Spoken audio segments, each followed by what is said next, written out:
Hello guys, welcome back to our channel RJ homely life. ఇవాళ నేను మీకు ఇడ్లీ, దోశ అలాగే రైస్లోకి ఎంతో టేస్టీగా ఉండే పల్లీ కారాన్ని ఎలా ప్రిపేర్ చేయాలో చూపించబోతున్నాను. ఇది అసలైన పల్లీ కారం. దీన్ని ఎలా ప్రిపేర్ చేసుకోవాలో నేను మీకు చూపిస్తాను, చూసేయండి. దీనికోసం ముందుగా మనం స్టవ్ ఆన్ చేసి ప్యాన్ పెట్టుకొని అందులో 1 టేబుల్ స్పూన్ ఆయిల్ వేసి హీట్ చేసుకోవాలి. ఈ ఆయిల్ కొంచెం హీట్ అయిన తర్వాత ఇందులో 10 ఎండుమిర్చిని వేసి ఫ్రై చేసుకోవాలి. కారానికి తగ్గట్టుగా మీరు ఎండుమిర్చిని యాడ్ చేసుకోవచ్చు. ఎండుమిర్చి కొంచెం దోరగా ఫ్రై అయిన తర్వాత ఇప్పుడు ఇందులోనే 1 కప్పు పల్లీలని వేసుకోవాలి.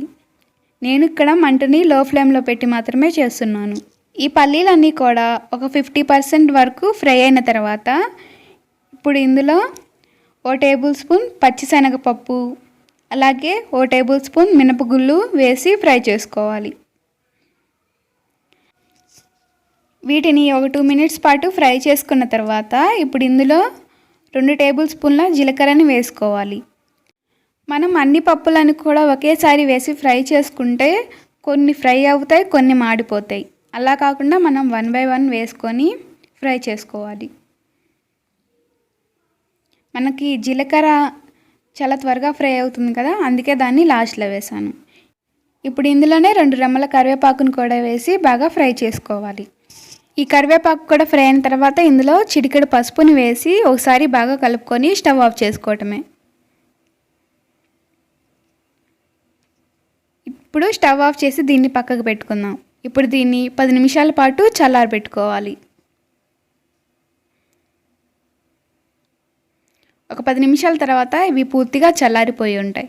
ఇప్పుడు వీటిని ఒక మిక్సీ జార్ తీసుకొని అందులో ఇవన్నీ కూడా వేసుకోవాలి. ఇప్పుడు ఇందులోనే ఒక 6-7 వెల్లుల్లి రెమ్మలు, అలాగే కొంచెం చింతపండు, అలాగే రుచికి సరిపడా సాల్ట్.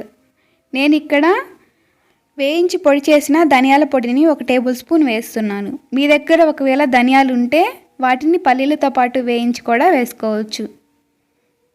ఇప్పుడు దీని మీద మూతను పెట్టేసి ఫైన్గా గ్రైండ్ చేసుకుందాం. చూసారు కదా, ఇలా మెత్తగా గ్రైండ్ చేసుకోవాలి. మనం వీటిని ఎక్కువసేపు గ్రైండ్ చేస్తే మిక్సీ నుంచి వచ్చే హీట్కి ఇది బాగా మెత్తగా అయిపోతుంది.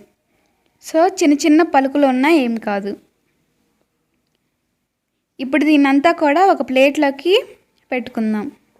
ఎందుకంటే మనం మిక్సీలో వేసాం కదా, ఆ వేడికి ఇదంతా మెత్తబడిపోతుంది. సో దీన్ని ఒక గిన్నెలోకి కానీ ప్లేట్లోకి కానీ వేసుకొని ఒక 10 నిమిషాలు పూర్తిగా చల్లారబెట్టుకోవాలి.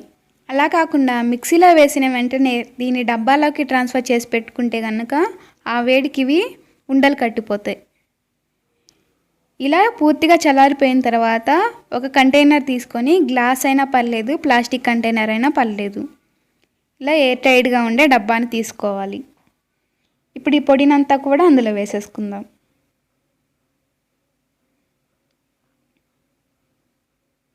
మీకు ఒకవేళ కారం సరిపోలేదు అనుకుంటే ఇందులో కొద్దిగా పొడి కారాన్ని వేసి మిక్స్ చేసుకోవచ్చు. ఇది మూత పెట్టేసి ఉంచుకుంటే మనకి 2 మంత్స్ పాటు ఫ్రెష్గా ఉంటుంది.